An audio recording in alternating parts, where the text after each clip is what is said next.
What's up, everybody? This is Trey Biddy with HawgSports.com, HAWGsports.com. Plenty to talk about today. SEC Media Days for Arkansas football right around the corner. We'll discuss a little bit about that. Danny West is also going to join us to talk recruiting because that never stops. There's plenty going on with Razorback recruiting also. And Andrew Ellis is going to check on some things going on with Razorback baseball this offseason. All that and more on today's episode of Hog Sports Live.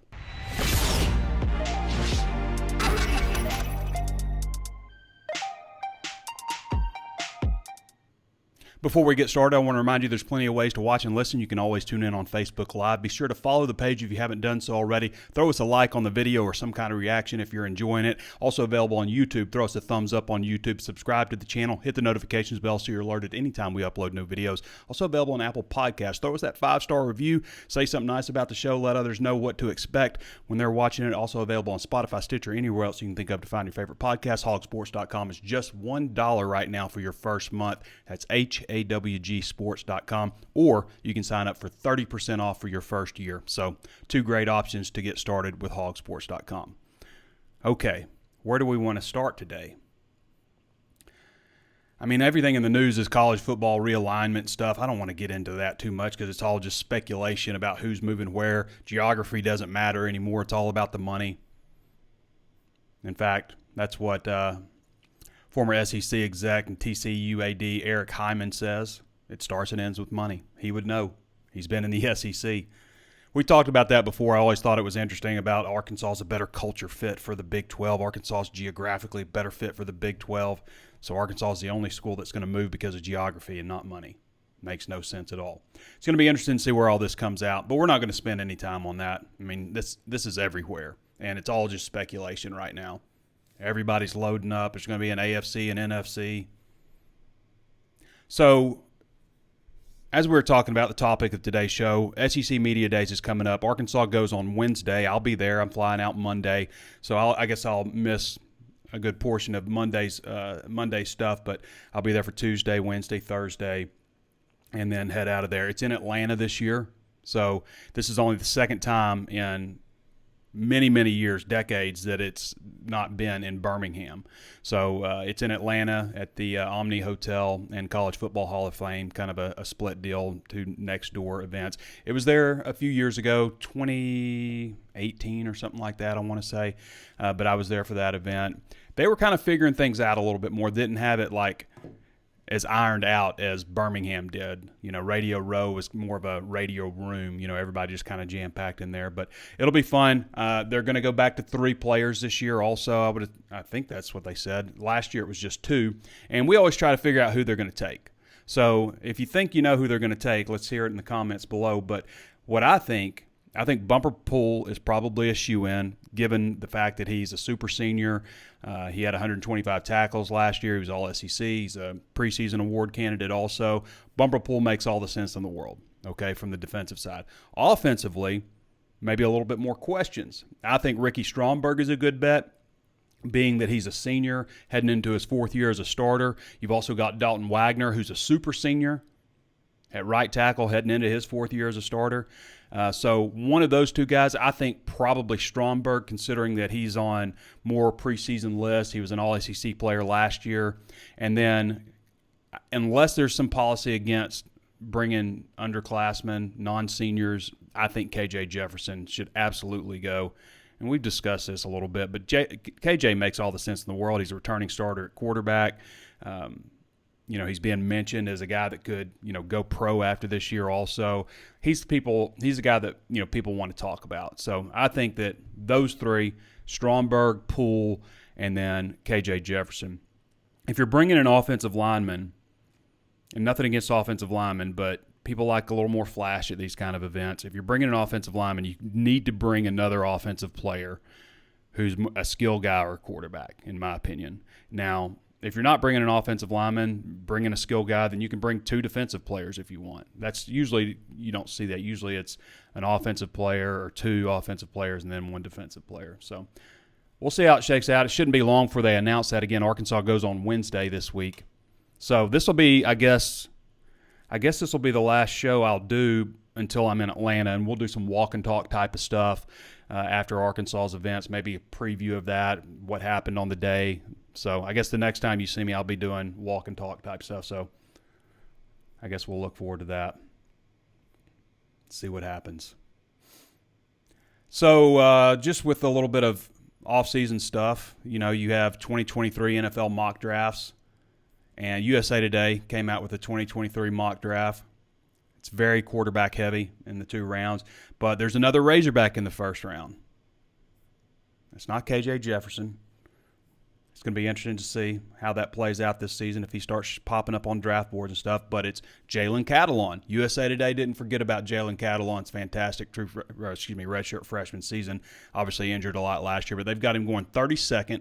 So that's the last pick in the first round, and they got him going to Tampa Bay Bucks.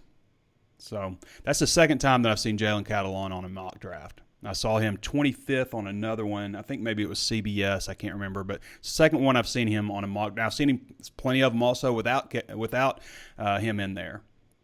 So it's good to see. Get a little notoriety. I think we all realize at Arkansas, Jalen Catalon, not the tallest guy in the world, but there's plenty of guys in the NFL playing in the secondary who – aren't super tall, who have had fantastic careers. So I think I don't know if that's as big a deal. Obviously, you've got a prototypical size and everything, but that'd be the one thing probably holding Catalon back. But man, his instincts, he hits. So Arkansas recruiting right now is up to 21 commitments. Their last two commitments, I believe their last two, Micah Tease, who committed on July 4th on CBS Sports HQ, committed live.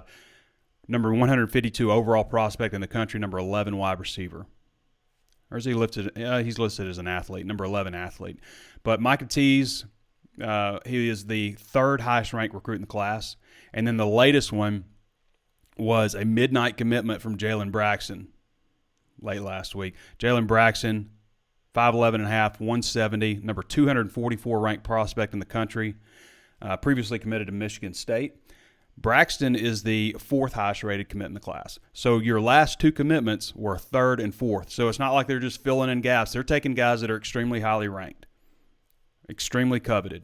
This class currently ranks 8th nationally. It wasn't long ago. I think for a blip, they were 5th, and then they've been 6th for a while, and now they're 8th. Obviously, there's a lot of movement going on still.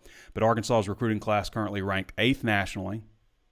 They have been in the top 10 for like 7 months now. Not going to finish there. Georgia passed them, so they're currently number 2 ranked class in the SEC, number 1 in the SEC West. 7 is Georgia, 8's Arkansas, 9 is LSU. So they're all kind of clustered together there. But a couple of good recent pickups, several good recent pickups for Arkansas recruiting, and Jalen Braxton being the last one. Micah Tease, okay, so just breaking him down real quick, looking at his profile. He is number 152 nationally, number 11 athlete, number 4 in Oklahoma, according to the composite, which combines all 4 major recruiting services. And then on 24/7 Sports, on the individual site ranking, he's 135 nationally, so 24/7 likes him a little bit better. Number 7 athlete, number 3 in Oklahoma. 5'11", 180 out of Booker T. Washington. Arkansas, Notre Dame, USC, Cal, LSU, Florida. I mean, it's a long list. It's a long list, what you would expect from a guy ranked as highly as he is. So, and then Jalen Braxton, 5'11 and a half, 170 pounds. This is a guy that 24/7 Sports also likes a little bit better than the composite. The composite has him 244 national, 27 cornerback, 44 overall in Texas. 24/7 Sports has him 211 nationally, number 21 cornerback, and number 37 in Texas. So a little higher. Obviously, I mentioned Michigan State where he's once committed. Ton of offers. Big-time offer list. Again, like you would expect from a guy ranked as high as he is. Miami, Baylor, Cal, Illinois, Nebraska, Oklahoma State, Ole Miss, Stanford. I mean, on and on. Nice offer list for Jalen Braxton also. I thought this was cool. Speaking of, because we always get asked, is there a chance anybody else could get bumped up?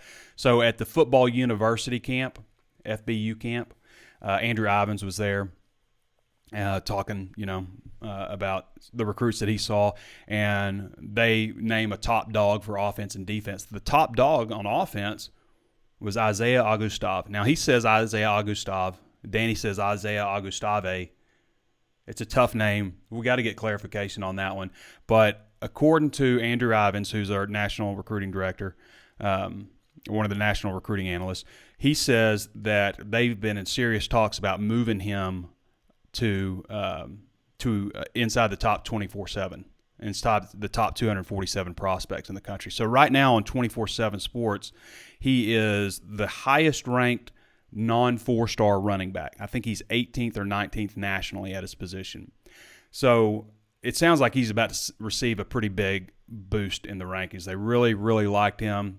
He's a good-looking kid. I mean, he kind of reminds me a little bit of Rocket Sanders a little bit with the way he's put together. So they really like him. Possibly going to see him in the top 24/7. I think it goes without saying at this point that we're going to see him bump to a 4-star on 24/7 Sports. I don't know if that's going to be enough to boost his composite score because he's already ranked higher on 24/7 Sports than he is on his overall composite, but it sounds like he's going to get bumped up. Right now, I think Arkansas has 10 players who are committed, might be 11 now, who are ranked a 4-star prospect by at least one of the 4 major recruiting services.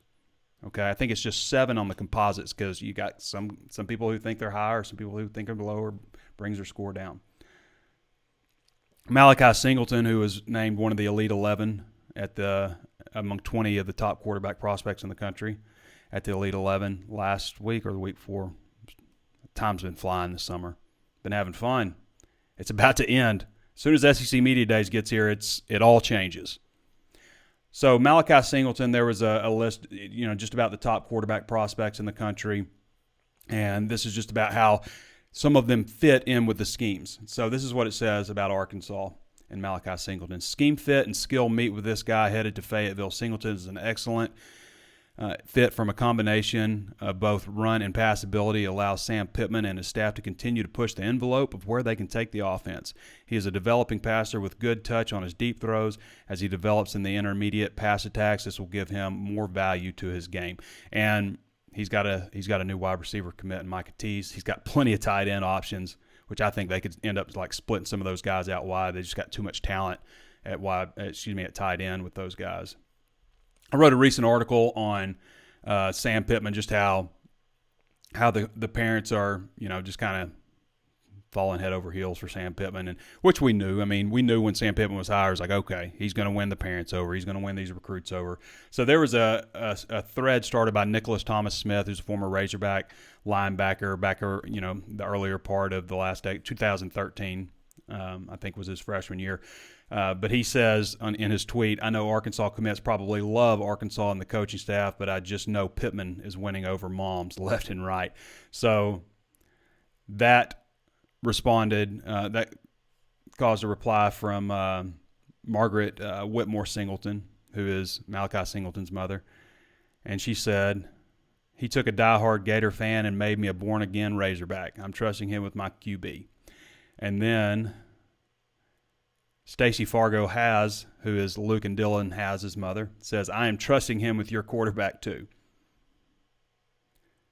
And then Coach Christopher Paul Sr., who's the father of Chris Paul Jr., who's going to be a redshirt freshman this year at Arkansas, said, my wife still talks about how smooth he hugged her and how he was going to take care of our son, and it was over. Let's see. Anyway, it drew some like LOLs and stuff. Devon Manuel's mom chimed in. Saronia Manuel threw in an LOL. Here's what Christopher Paul Jr. said when this was in the spring. This is what he said about why he picked Arkansas. I really like Chris Paul Jr. I think he's going to be like a team spokesman, leader type of this program eventually. The most important factor to me was family in my recruitment. I believe he has 6 sisters, by the way, and I think he's the only boy. So that'll teach you a lot also growing up. Arkansas has felt like home since I committed, so it wasn't a hard transition for me. He comes from Georgia. I fell in love with the coaches when I got here. I've been with Coach Pittman since he was at Georgia. So some of the stuff that we already knew. One reason Arkansas is having some success in recruiting, a big reason, in addition to going 9-4, finally winning, in addition to being able to get out on the road and do evaluations finally like they were able to do this past May. So A lot of things working in Arkansas's favor. The cycle of suck is reversed. The snowball's going the other way now.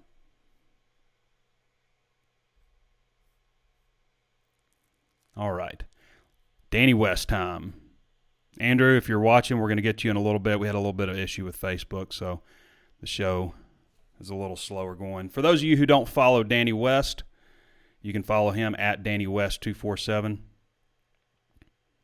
Does a great job. Follow him on Twitter. Most of his content is VIP, so you do need that VIP subscription if you want to follow Danny's content. Danny, how you doing, man? What's going on, buddy? Oh, nothing. Danny's been busy, obviously. July 4th weekend wasn't really a weekend of time off for you, Danny, because there were so many recruits committing. Started off on a Friday night of July 4th weekend on the 1st when you were headed to it. Fun. Yeah, it's always fun. And you even had a midnight commitment just recently. Whatever happened to committing on a Monday sometime between 9 and 5? Trey, these dudes don't care about me, man. No, they Drop don't. them all in the rankings. No, I'm kidding. No, they're going to do what they want, and more power to them. It's their process to enjoy, and I'm just the middleman. So I'm at their mercy sometimes, but there's a lot of perks that go along with it too. So I can't complain too much. Yeah. So, Danny, what do you think about just the overarching theme of this class? I mean, they've already got 21 commitments. It's still a top 10 class. I know you did a recent breakdown on just how this thing puts together on offense. I mean, I'm just looking at it. I'm like, man, they could almost put a team together based on all their commitments right now. That's the takeaway that I've got. I think it's a complete class. It starts with the quarterback, obviously. We knew they had to get it right, and I think they did. In the end, I think it made the most sense based on all of their realistic options to take a Malachi Singleton.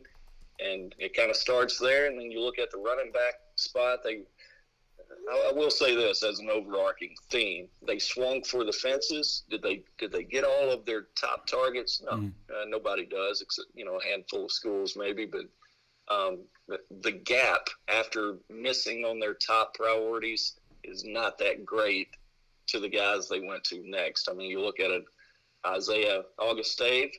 And, he's a guy who's trending upwards. We've heard over the weekend that the running back could be headed to the top 247. So it kind of came out of nowhere. Not a guy we were really hearing that much about 6 months ago, but fast rising 6'2", 195 type guy out of Florida. You'll take those. And we're back to Augustave.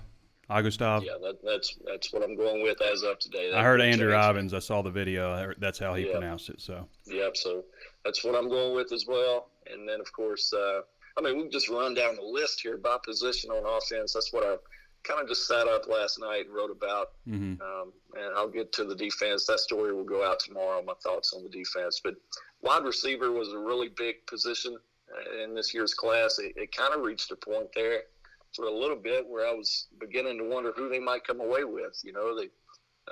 We're kind of talking about the same guys. Cole Adams, who's ended up now at Alabama, no real surprise there. Again, the theme is most of the time when a big-time kid leaves the state of Oklahoma, he's going to some place like Texas or Alabama, and that continued there.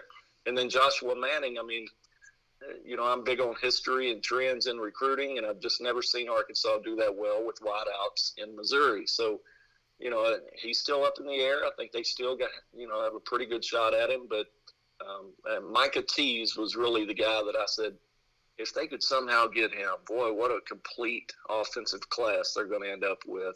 And I didn't give them that good of a shot, to be honest with you, until a few weeks ago we started getting the calls. Kind of reminded me of 2 years ago, man, when we got the call that you guys might want to run over to Tulsa. A.J. Green's going to be a Razorback, and he wants a commitment video. So it was kind of that same surprise factor with Micah last week, and that's certainly one that you'll take all day. Absolutely. And then tight end, I can keep going here. Tight end, what else can you say? They got the best tight end class in the country. Offensive line-wise, swung for the fences again, didn't get all the ones they wanted, but that's a perfect example of what I'm talking about. When you move to the next tier, at least they're SEC bodies with SEC offers, with a guy like Paris Patterson. Luke Brown's a 4-star. Patterson could move up to a 4, in my opinion. Well, he's an 89 on 24. Or I think he's just a shade below. Yeah. So I think they're getting close, and that was kind of what I talked about in the story. I think they're really close to taking that next step in recruiting of being able to attract some of these top 150 type offensive linemen from out of state. Now, it's one thing if they're homegrown, Chamblee, Amarian, we all understand you probably ought to get those as well. But to go out of state and start getting those types, not quite there yet, but I do think it's coming. Well, they got Patrick Kudus last year also. Kudus was a big get, and from what we hear, he's kind of turned heads. But what I like about this offensive line class, the same as the last one, I keep saying this, like, I think it's not always true because Frank Ragnow was about 280 when he got to Arkansas, and they packed weight on him, so it's not always that case. Yeah, Stromberg's weight's all over the place. Like Stromberg, all over. I mentioned that to him one time. I was like, "You realize your journey of how much weight you lost. How hard it is to keep up with our roster because of that." Yeah, I know exactly. But these guys are getting, 345, 350, just huge people. And I always think it's better, ideally, to get somebody who's carrying a bunch of weight and trim them down. I just think you're going to feel lighter on your feet and maybe carry it a little bit more naturally than somebody that's having to pack on a whole bunch. So, and we're seeing that. Quick note on that. We've seen it with Devin Manuel, Amarian Harris, a couple of guys who have come in and lost probably an average of 40 pounds since they've gotten here. I think the same could be said of maybe not to quite that extreme, but Paris Patterson. He's 6'6", 345. I'd be curious to see what he looks like at 325. Yeah, I'm curious to know what, like Luke Brown, what's his weight at? Because he was a verified 300 a year ago. He could be even bigger than that now. So what's next, Danny? What are we looking for? We're in a dead period. Sure. Football is about to heat up with SEC Media Days around the corner, and then it's fall camp. I think on maybe August 3rd is the start of fall camp. So what's going on with recruiting? It's obviously something that doesn't really slow down that much, but they're at 21 commits now. Yeah, and one that we've yet to even mention, Jalen Braxton. I think you did mention the midnight commitment. Makes it tough to really get a lot of attention on those that late at night. But certainly a 4-star guy. You got to mention this. Have you seen his film yet, buddy? Yeah, I'm a fan. Man, what a stud! What a playmaker. So, do want to mention him. That was a big-time get that definitely helps the rankings. But you asked me what's next. Could be number 22 tomorrow, potentially. You got Brad Spence, linebacker, edge rusher type out of Houston, Texas, Klein Forest High School. He tells me it's going to be 1 o'clock tomorrow. He's kind of moved it a couple of times, so we'll see. But looking at Arkansas, Texas, or California there, he's already taken his official at Arkansas. The next week he went to Cal. I don't think he's officially visited Austin yet, but he talked about doing that in the fall. So, I made my pick on June 12th, and we're going to find out on July 12th where he's going about 1 o'clock tomorrow. So that could be another linebacker commit. Obviously, you lost Everett Rousseau a couple of weeks ago. He came off the board, but still looking pretty good there with Carson Dean, Alex Sanford, a couple of really big guys. And, of course, this one, too, he's SEC ready, 6'3", 225 in that range. So I think he's a really good player. He plays extremely hard, extremely fast. He's physical, deliberate. I like his film quite a bit, but, it's going to be a transition to go full-time. They want him as a true stand-up linebacker if they're able to get him. So I'd be curious to watch that, if he can make that flip. And if not, you keep him outside and let him kind of come off the edge a little bit more. So, again, 1 o'clock tomorrow, that could be number 22 potentially for you. And for those listening later, I guess it's that Danny means Tuesday. Sure. My bad. July 12th. So Danny and I were talking. This is how some of our talks behind the scenes go. When Jalen Braxton let's be careful here. When Jalen Braxton was going to announce, Danny calls me. He's like, "So Jalen's committing at midnight." I'm like, "Midnight?" He's like, "Yeah." He's like, "How do you want to do this? If it's Arkansas, then we, because we send, for those of you who don't sign up for our text alerts, we do free text alerts, and we don't spam you with anything. We just send you the breaking news and send you a link to the article. It's a great service to have. You can go to HawgSports and sign up for that for free. She's like, do we send a text alert out at midnight? And we also do a newsletter. We send out daily newsletters, just regular content, but we also send out breaking news newsletters. We usually send out one a day at least, and sometimes more than that if there's breaking news. Like, do we send out, do we want people getting pings on their phone and, from email and stuff when at midnight? It's like, I think people would want to know if a 4-star commitment jumps on board. And I'm like, well, their wife. Their wife is sitting next to him. She's getting notifications. She's hearing the notifications too. She want to hear it also. So we decided to wait till the next morning to send those out. But those are kind of some of the discussions that go on behind the scenes. But if you haven't signed up for our newsletter, then you go to HawgSports and it's on the right column, I think. Or if you're on mobile, you just scroll down. You just enter your email. It takes however long it takes to enter your email and hit sign up. And then kind of the same deal with text alerts also. Both free services that are great. So, Danny, anything else you want to add to what's going on today? I mean, obviously we're, keeping our eye out for a potential another commitment. So. Yep. Still in the middle of a dead period. Do want to make a note of the calendar that we're in. That's going to run through the 24th of this month. And then the 25th through the end of the month, the 31st, will be an open recruiting period, a quiet period, so kids can come to campus. And I would, I haven't confirmed anything yet, but I would definitely expect Arkansas is going to do something in that 5-6 days, whatever they've got there, maybe another cookout type deal, just to get kids in. If the month of August is dead again, I think it's important to get one last look at them, get them, in face-to-face and spend a little time with them before you focus on fall camp. So that's kind of where we're at right now. I think it's going to slow down a little bit going forward. We'll see what happens with Brad tomorrow. But after that, I mean, shoot, I think they're going over 25 in this year's class. If I had to bet, maybe 27. It would be almost criminal if the NCAA lifted that rule and they didn't take advantage and go over 25. It's like everybody stays under 25, and it's like it doesn't matter. So. Yeah.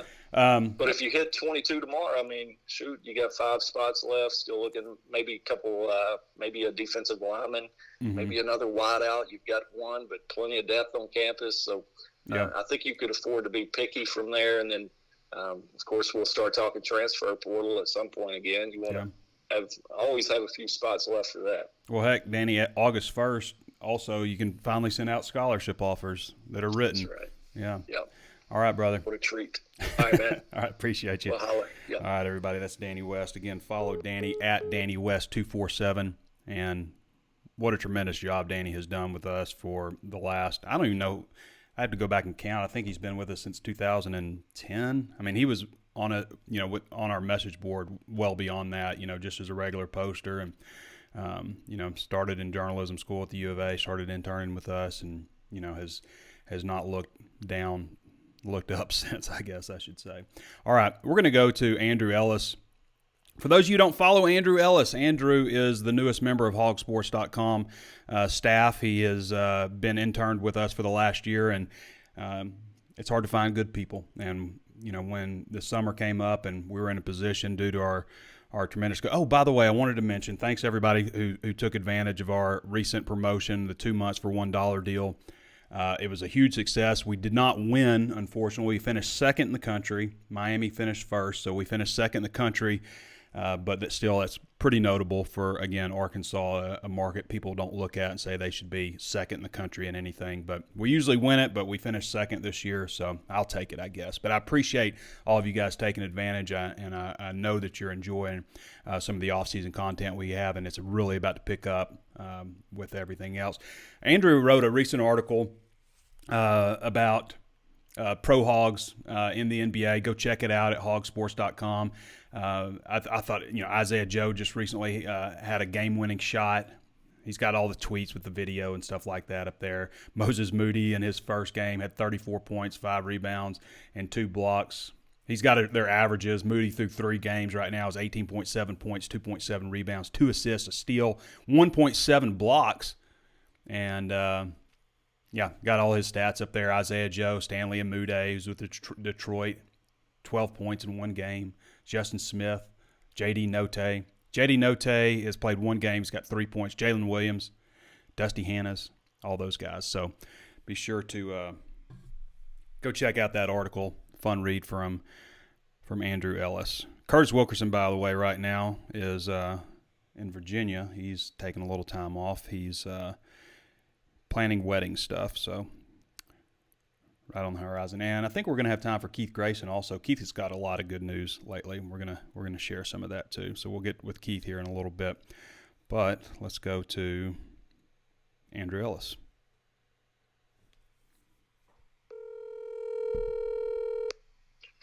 Trey Biddy, what's going on? What's up, Andrew? You doing okay? I'm doing okay. I'm just trying to make it through the dog days of summer like everyone else. I know. Well, it's quiet-ish for a little while, and then SEC Media Days is next week, and we'll lean on you to put out a lot of content. I know you'll be anxious to get some things started on that. I was just talking about everybody about your Pro Hog article you just recently wrote on NBA Summer League updates, everybody's averages throughout the season. And you kind of do a little bit of everything for us. You do basketball, baseball, football. I don't know if I've had you chime in much on recruiting yet, but we might have to take you down that road too. Well, I try to do what I can. I try to do all the random things that people don't always think about, I guess. I guess that's kind of my brand I'm building here. So, Andrew, I've just discussed a lot of the basketball article, but people should go check that out again. But right now with baseball, that's kind of your real niche, where you're the lead guy on Arkansas baseball coverage for us. But you guys talked with Dave Van Horn recently, and he talked a little bit about his transfer haul. Just tell us right now where Arkansas is.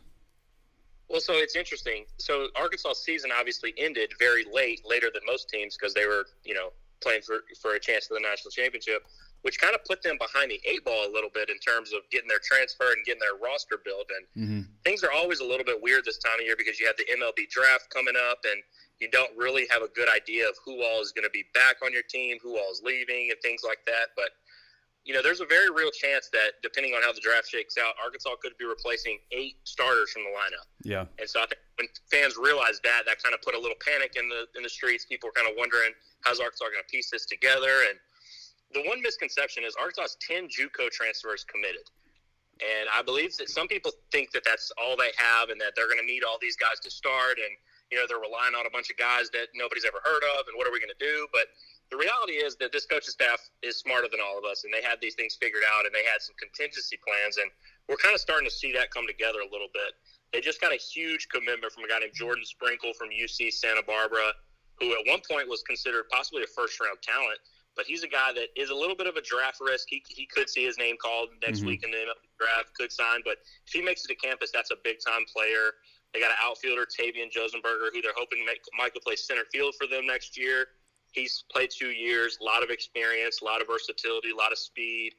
And a guy that I think some people have forgotten about is Jared Wagner, who committed to Arkansas in early June. He's a transfer from Creighton, and as corner outfielder who hit I think he hit 343 this year with 11 home runs. That's a guy who can come in and start for you right away. So they're not as far off as some people seem to think they might have been. They've got a few big-time commitments. Their pitching standpoint, they're going to be really good. They brought in a couple more arms. Julian Bosnick from South Carolina, really good left-handed arm. So there's definitely options. Arkansas does a really good job of retooling their roster year to year, and they're doing it once again. And it's going to be an interesting fall to see how it all shakes out and see who all ends up being at campus. So the MLB draft next week will be a big one to watch. Andrew Ellis joining us. Again, you can follow him at Andrew Ellis 247 on Twitter. He's a great follow, especially if you like Razorback baseball, but again, covers the breadth of Arkansas sports, everything. So Arkansas baseball is big. So you think they're still going to continue to add some players in the portal? I do think so. So they have one catcher committed, Parker Rowland from the junior college ranks. And Van Horn casually dropped in the other day that they have another catcher committed, and he couldn't say his name for, he's not signed and stuff like that. And right. He just kind of dropped it in. They have another catcher who's committed that it hasn't been announced yet. If I had to guess, I would say he's talking about Hudson Polk from Oklahoma, who, is just finished his sophomore year at Oklahoma and kind of played part-time there, but had pretty good numbers. But that's another guy that they're bringing in because they only have one catcher on the roster as of right now.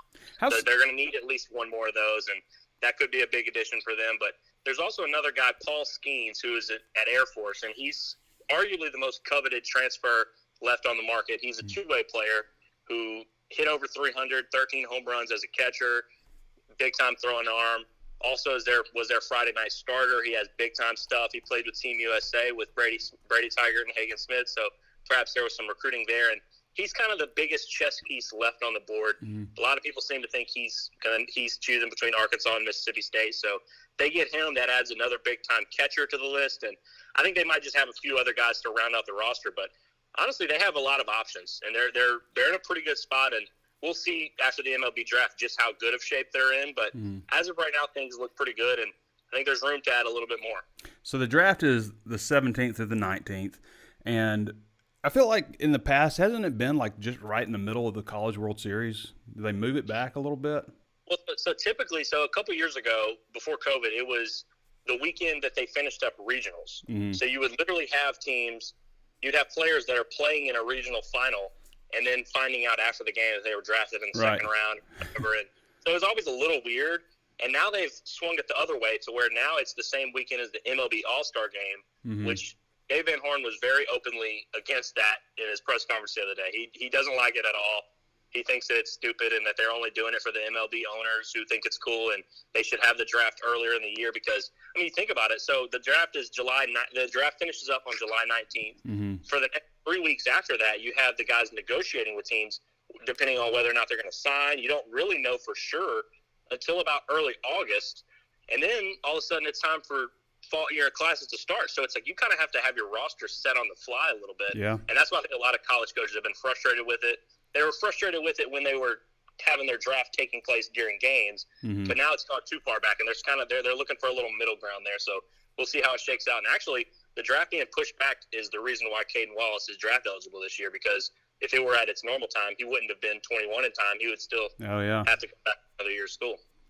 Interesting. Yeah, I could see how that would be frustrating on many levels for Dave Van Horn.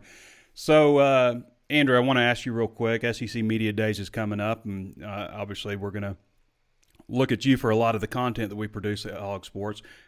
Who are your favorites to attend for Arkansas? Who do you think they're going to pick? I'm surprised they haven't announced anything yet, actually. It's just a week away. Yeah, Sam Pittman doesn't seem like the type of guy who puts too much thought into who's going to attend. I think he just picks three guys he likes and just rolls with it. But I would assume KJ, I know they like to bring seniors and stuff, but I would assume KJ. I mean, he's your leader. He's your quarterback. Pittman's talked about him as a guy that they need to be a leader. I think he's a no-brainer. I don't think I'm breaking any news here. Bumper Pool also seems like a no-brainer. I mean, senior.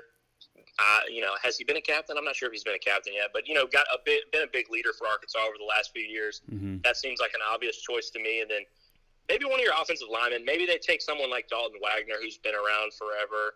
Maybe they take Ricky Stromberg, who's a big name, a guy that's been around a lot, kind of, a senior guy that people know. Those would kind of be my picks, somewhere in that range. I could see maybe they take Jaden Hazelwood. That's a guy that people know a lot, but there's no way they're taking Hazelwood. I wouldn't think, but I don't know. Yeah. Pittman does seem like I imagine there's got to be an offensive lineman in there. Yeah. I think Stromberg's a good bet. That brings up a good question too. Like, with leaders of the team and stuff, who will be team captains? I got to think Jalen Catalon makes a lot of sense. Bumper Pool makes a lot of sense. KJ obviously makes some sense. And then from there, I think maybe you talk Ricky Stromberg is a possibility. Maybe Trey Knox could be a possibility. But I think Stromberg, KJ, Catalon, Pool will end up being team captains too. So, anything else you want to add, Andrew, before you hop off here?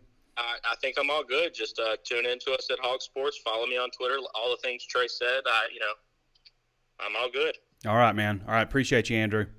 All right, thank you. All right, everybody. Andrew Ellis. Again, follow him at Andrew Ellis 247 on Twitter. He's a great follow with plenty of baseball news and all the other things. So, all right, we're going to switch over to Keith Grayson. Keith's got a lot of good news we want to share. Keith hasn't been with us on the show for just a little bit, but he's been very busy. What's up, buddy? What's up, Keith? How you doing, man? You get any sleep? Just actually, the past 2 days haven't been that bad, but the second and third day, I was, kind of scrubbing adoption lists to see like how easy it was to send him somewhere. Keith, that was brutal. It gets easier and then it gets harder. So for those of you who don't know, Keith and his wife, she gave birth to their first child, Darren McFadden Grayson Jr., right? Well, she wouldn't let me go with Bua. And I have a family name, so my middle name, my dad's name, and my grandfather's middle name are all Ladon. Mm-hmm. And, you know, coincidentally enough, Fred Talley, his middle name is Fred Ladon Talley. Mm-hmm. So I got a Razorback-ish middle name in there. So That's it's good. Jet Ladon Grayson. Gotcha. He's got to be fast. Gotcha. Well, congratulations to both of you, all three of you, I guess. And certainly exciting news. I know that's been a lot to deal with these past few days. Keith, I wanted to ask you a little bit about your 4th and 25 fund. For those of you who don't follow Keith, I guess this Twitter handle is accurate anymore. I need to move that to your 4th and 25 fund. So Keith does a lot of things. He's in real estate. He's in coaching, high school coaching, and got this 4th and 25 fund off the ground, which is a not-for-profit organization that helps, I guess, the community or whatever Razorback athletes are wanting to help, and also helps them from an NIL standpoint. So what's the latest with the 4th and 25 fund? So we'll get we've signed Trey Knox and Pooh Paul, our first 2 student athletes that are going to help us promote various charities. So the way that it works is we work with a student athlete to see what they care about and what they want to raise money for from a grassroots perspective, so we can take donations and apply them directly to where they want the money to go. So Trey Knox is going to announce either today or tomorrow. He's working on his video announcement right now as we speak. And we had to get some shirts made up for him and stuff like that to send him some promotional type stuff. But Trey's really kind of like, he wants to help animals in need, pets in need, and stuff like that. So we're working with Chewy to basically satisfy any requests that foster care, animal shelters, any sort of thing in Arkansas is requesting through Chewy's wish list. To any humane society needs bedding, food, toys for pets that are awaiting adoption. And with our donation, with the amount of money that we can raise, I think we can pretty much knock out every Chewy wish list for the state of Arkansas, from what I can gather. So that's wild. Awesome. We're going to be able to give food and toys and bedding for pets waiting for adoption through Trey's campaign. And then Pooh Paul's will be announced later on. And his idea is very, very cool. I mean, so what we're trying to do is basically kind of bridge some different things and work with different platforms to maybe be able to cross promote, like on Chewy, because they're an app, service that is widely used, and maybe bring in some more outside people that we wouldn't necessarily get to donate just through, the idea is we want to help people, and in Trey's case, animals in need in the state of Arkansas. And you don't necessarily have to be a football fan to get on board with that. Pooh Paul's idea is going to help a ton of people in a very unique way. And so we're just trying to put a bunch of minds. Our board is, we're very, our ideas are coming together in a group think tank where it's like, we wouldn't have come up with this on our own. The student athlete wouldn't have come up with it on their own either. And so, but the way we can all work together is pretty cool. Yeah, that sounds really cool, and good deal getting that going. So, Keith, football season's on the horizon. We're a week away from SEC Media Days. You coming down for any games? What's your thoughts on this season? Yeah, I don't know, man. Your situation has changed, hasn't it? My schedule was already complicated. Now it's really complicated. It's interesting. So I was sitting there.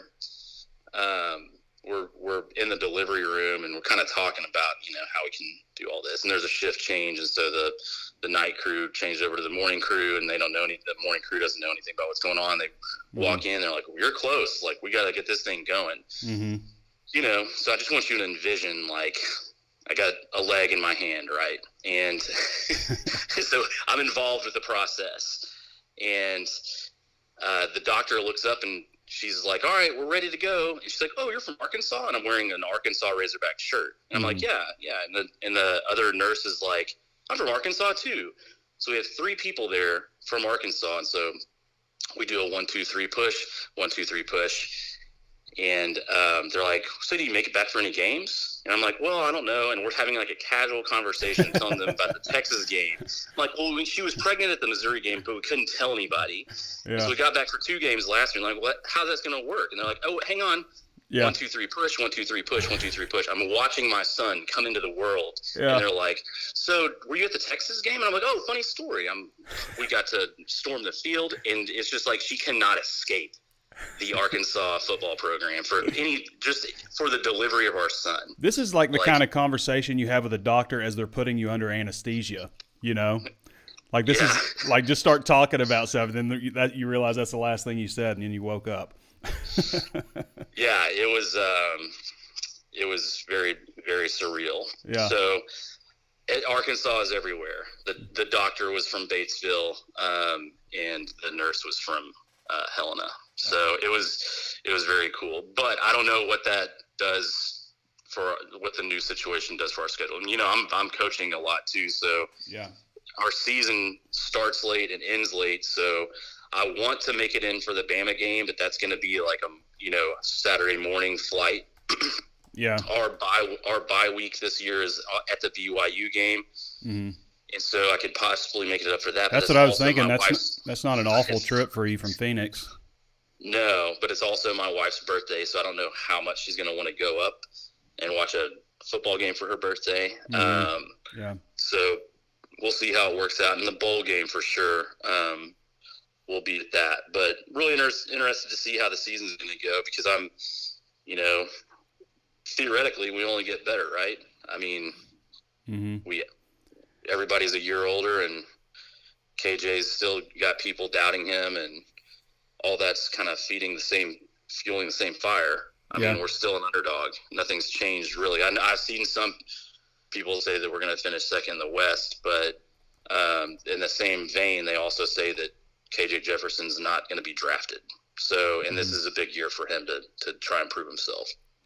Yeah, that'd be tough for me to miss that game. I mean, I know you're in the bottom part of Arizona and they're in the top part of Utah, but that's still not that bad. It's about a 9-hour drive.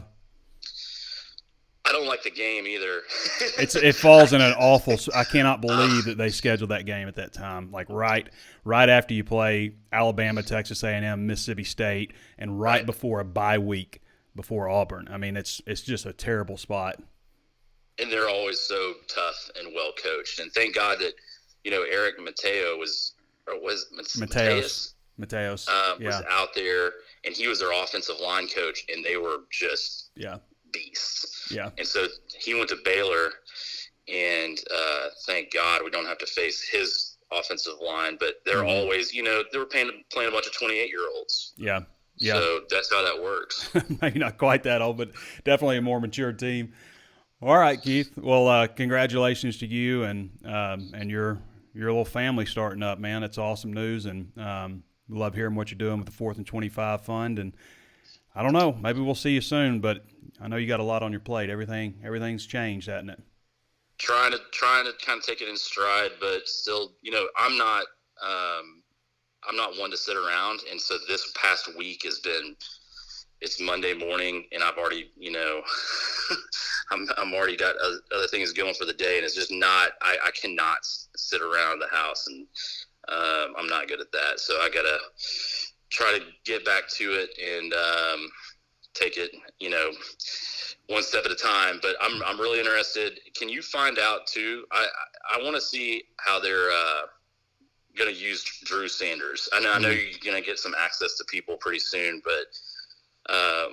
One thing to look for, not saying Drew Sanders is Will Anderson, but how Alabama is using Will Anderson as a will linebacker, but he's rushing off the edge, and we are doing some things very similar in their defensive front. And so I want to see kind of Drew Sanders could really make this defense jump to the next level. Yeah. So that's one thing that I know you're going to SEC Media Days. I just that was the only question that I had for you, is how you see them utilizing him. It's not just, he's not just going to sit there and read stuff and try to fill a hole. That's not really how the Mint front works, but you can use him in a lot of different ways. But and thanks for having a baseball guy on, Trey. It's almost as good listening to you fake your way through that, like you're paying attention. It's terrible. I know it's terrible. Yeah. It's one of my that was brutal and hilarious at the same time. and your fake interest is awesome. Well, I mean, I do have interest. I just don't know how to talk about it. I'm just not that adept at talking about baseball. All right, Keith. Appreciate you, brother. Later. All right, everybody. That's Keith Grayson. Always interesting to check in with Keith. So we're going to jump over to your questions now. See what we got. We're going to run through these pretty quick because the show is actually kind of long. We had 3 guests on today. Steve Culver says, what kind of depth do you think we have at linebacker this year? Do you think the Stars will be able to come off the field any during a game? I think it's going to be tough. I think you hope that you stay healthy and you keep that 3-man rotation, kind of like they had last year with the 3 guys. They were able to – I mean, they got dinged up. But the year before, they really kept getting dinged up. You lost Bumper for a game or 2. Grant had a bionic elbow.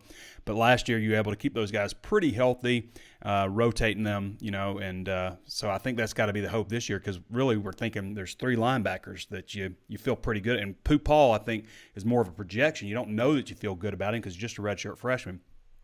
Just to Keith's point about Drew Sanders, that could be something interesting to watch. We did see in the spring a little bit. They had 3 linebackers on the field, kind of a 3-3 look, but they had him, rushing off the edge. So I guess kind of like a 4-2, but you got him as an edge rusher. So I think you'll see a little bit of a mix with that. It could be a really big year for Drew Sanders if they put him down on the line of scrimmage a lot. You expect him to rack up 100 tackles because all 3 linebackers had 100 tackles last year, and you got to replace 2 of them.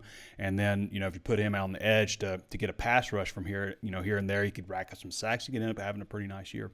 Josh Smith says, do you think our offense is set up enough for KJ to be in the Heisman talk? Potentially. I always felt like to win the Heisman, you need to, probably win your division, so that would probably be a big part of it, but also that's what always irked me about Tim Tebow winning, because they finished 3rd in the Eastern Division that year anyway. So I would think that you got to win a lot of games, obviously.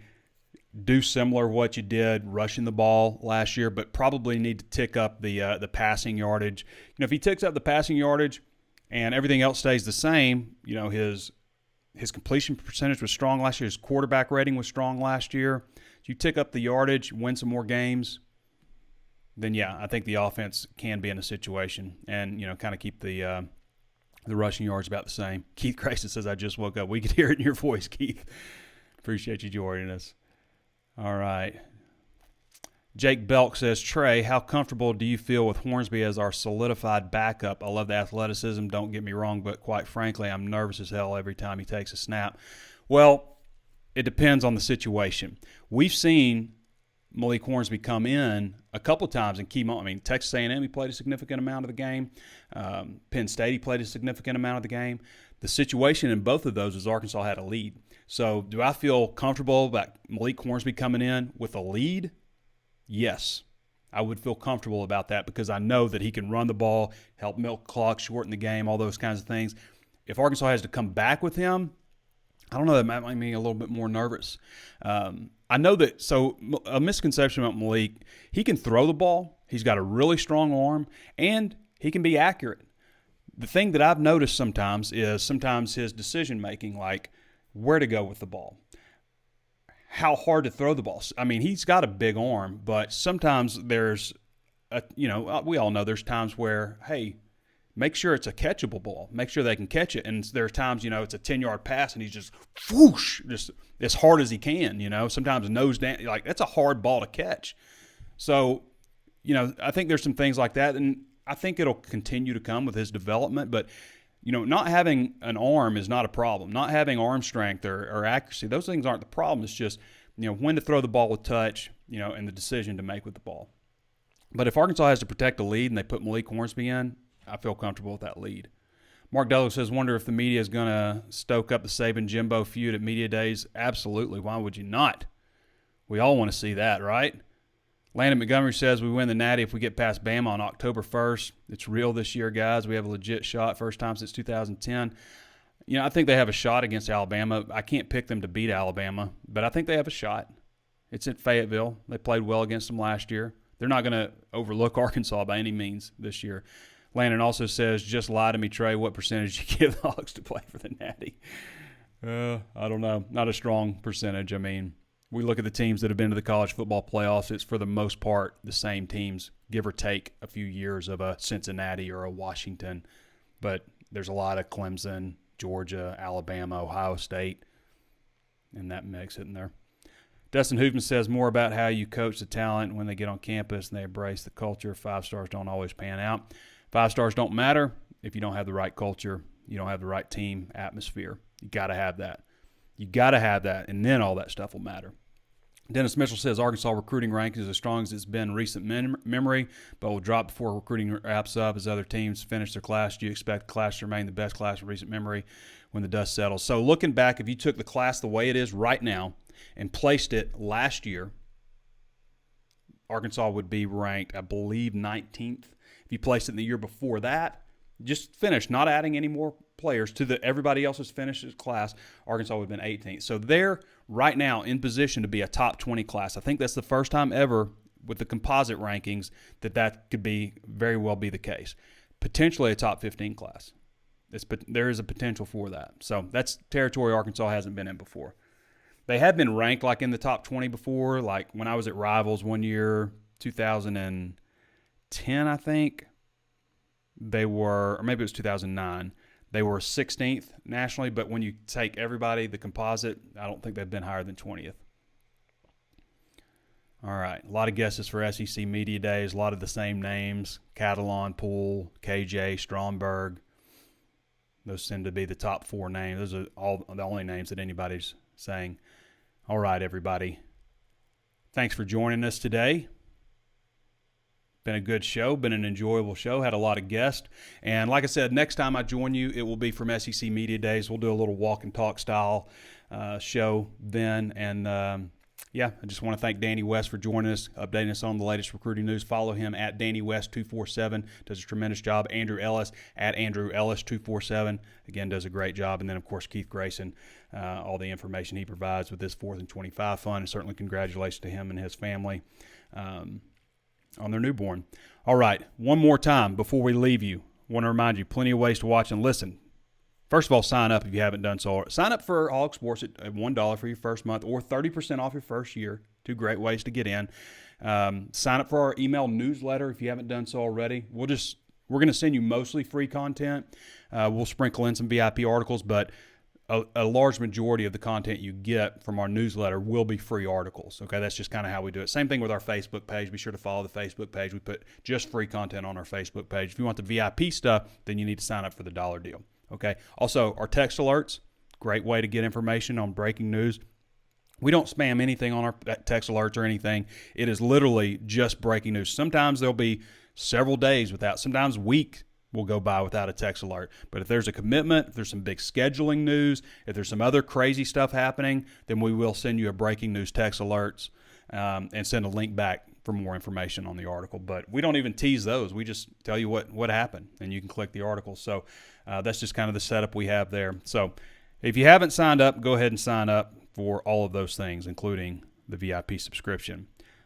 Plenty of ways to watch and listen. Always tune in on Facebook Live. Of course, that's where we show the show live every single time, immediately uploaded to YouTube after that. Throw us a follow, throw us a like on the videos, throw us a thumbs up, interact with the video, share the content with somebody else if you think they might like it. Also available on Apple Podcasts. We'd love to have that 5-star review. If you haven't taken a moment to do a 5-star review, the show's ending right now, so pop over to Apple Podcasts if you haven't done that, or if you're on Apple Podcasts, just throw us that 5-star rating and say something about the show that other people may know what to expect. Also available on Spotify, Stitcher, anywhere else you can think of to find your favorite podcast.